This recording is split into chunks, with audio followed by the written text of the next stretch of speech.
Moving closer, the woman told him she was there to check if he was still out of his mind, thinking he could abandon his family just to lower himself to being a low-class artist. She added that he needed to return and help her run the family business instead of acting like a lunatic. Wu-bin looked at her without saying anything. She continued, reminding him that he was her only son, her only child, and that it wasn't fair for him to leave her. Cutting her off, Wu-bin told her to remind herself why he had left and why he vowed never to touch any of the family's money.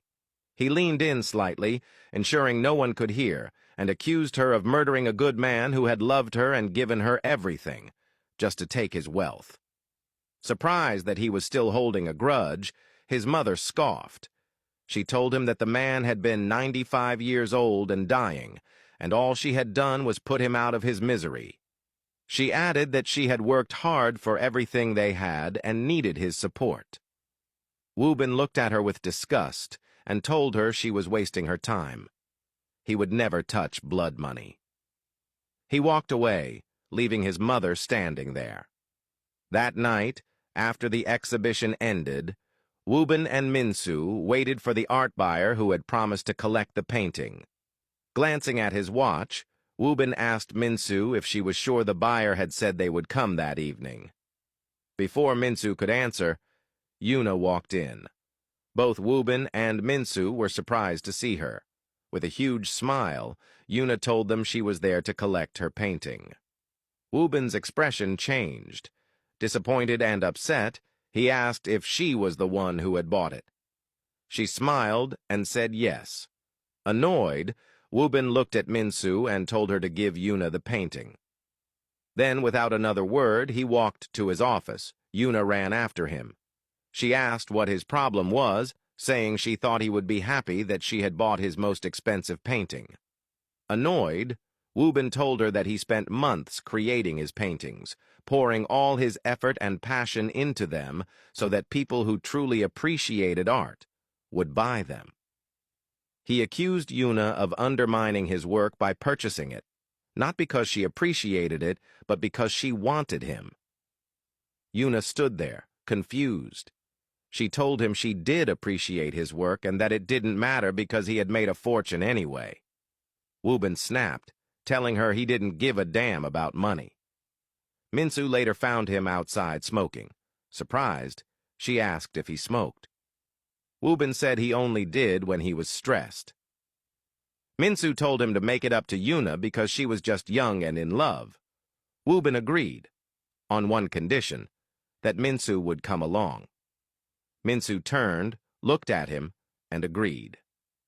That night, Minsu, Yuna, and Wu-bin went to a restaurant where they ordered food and alcohol. Yuna was in high spirits, thrilled to finally have a date with Wu-bin, even though Minsu was present. As they sat eating, Wu-bin couldn't keep his eyes off Minsu. He felt foolish for inviting her after promising himself he would stay away.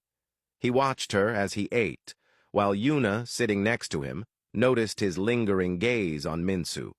To distract him, she apologized for buying his painting. Wu-bin turned to her and assured her that it was fine, admitting that he shouldn't have shouted or snapped at her.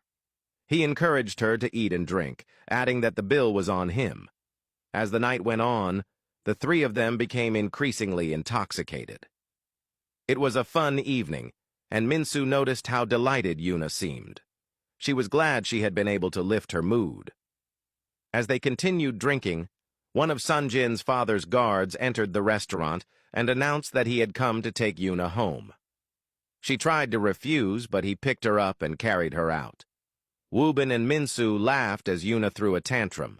Later, Wu-bin and Minsu walked down the street trying to hail a cab. Minsu turned to him and thanked him for a wonderful night. Wu-bin looked at her and said he would do anything for her.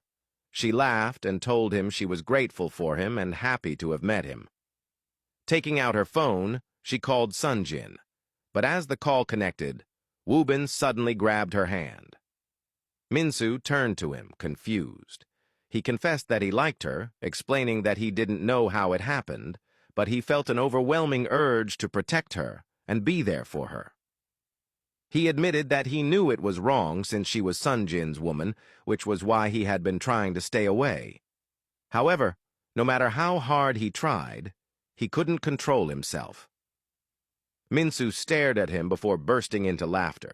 They were obviously both drunk. She playfully patted his shoulder and told him to stop being so serious.